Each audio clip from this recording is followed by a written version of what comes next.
Terawan salah satu champions atau ya mereka lah yang gigih untuk memajukan rumah sakit. Atau kehadiran Menteri Kesehatan di muka publik memang Anda rasa tidak terlalu penting? Saya punya sahabat, seorang pemimpin dunia, tidak perlu saya sebut namanya, memiliki keluhan di bagian kepala, berobat ke dua negara tetangga kita yang dianggap maju dalam bidang kedokteran, tidak sembuh. Mengapa menghilang, Pak? Anda minim sekali muncul di depan publik memberi penjelasan selama pandemi. Kemudian akhirnya datang ke Jakarta karena dia seorang Perdana Menteri. Dr. Terawan sempat menyampaikan kepada saya, singkat kata, sahabat saya itu sembuh.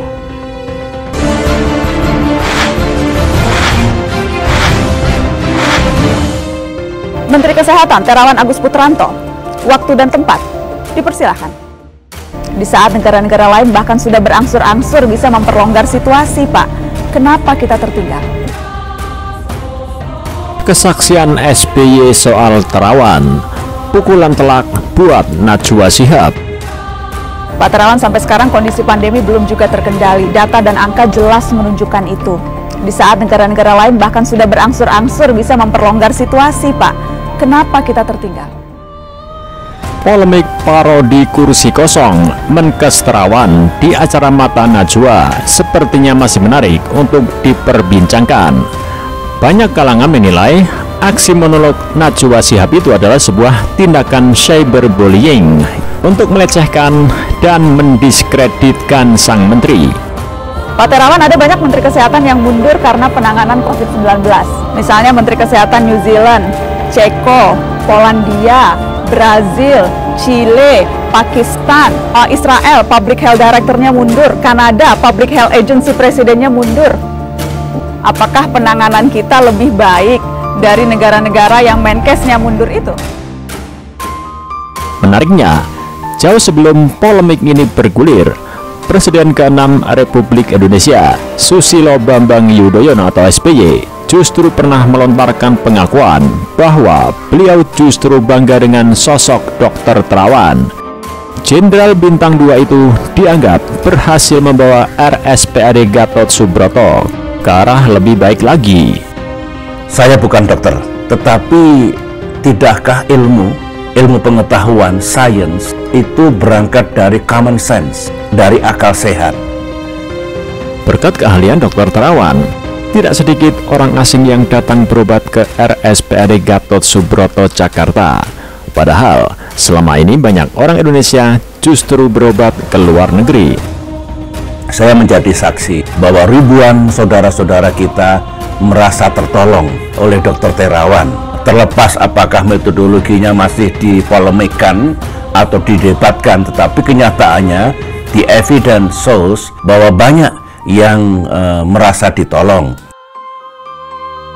SBY lantas menceritakan bahwa pernah ada seorang pemimpin dunia yang juga sahabatnya memiliki keluhan di bagian kepala. Dia sudah berobat ke berbagai negara, tapi tak kunjung sembuh. Setelah itu, sahabatnya itu datang ke Jakarta dan ditangani langsung oleh Dr. Terawan. Saya punya sahabat, seorang pemimpin dunia, tidak perlu saya sebut namanya, memiliki keluhan di bagian kepala, berobat ke dua negara tetangga kita yang dianggap maju dalam bidang kedokteran, tidak sembuh. Pemimpin dunia itu kemudian datang ke RSPAD Gatot Subroto untuk berobat. Karena dia seorang Perdana Menteri, maka Dr. Terawan melapor dan meminta izin kepada SBY yang saat itu masih menjabat sebagai Presiden RI. Kemudian akhirnya datang ke Jakarta karena dia seorang Perdana Menteri. Dr. Terawan sempat menyampaikan kepada saya dan saya bilang silahkan sesuai dengan apa yang berlaku selama ini. Singkat kata, sahabat saya itu sembuh.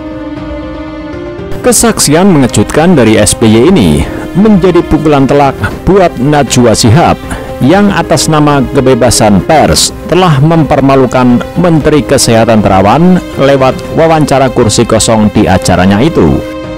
Kesekian kalinya kami mengundang. Inilah kursi dan panggung Mata Najwa untuk Menteri Terawan. Kenapa tes kita belum juga mencapai target?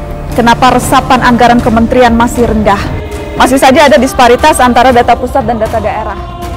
Sebelum riuhnya pelecehan terhadap Menkes Terawan, di mata Najwa ada peristiwa yang memalukan lainnya yang berhubungan antara narasi TV dengan Menkes Terawan. Meskipun dikatakan cuma oknum, tapi realitasnya adalah wartawan narasi Akwam Fiasmi Hanifan membuat cuitan Twitter yang sangat memalukan. Kementerian Kesehatan melayangkan surat peringatan ke pemilik akun bernama Akwam Fiasmi Hanifan atau @akfiasfan karena cuitan di Twitter. Akwam merupakan wartawan narasi.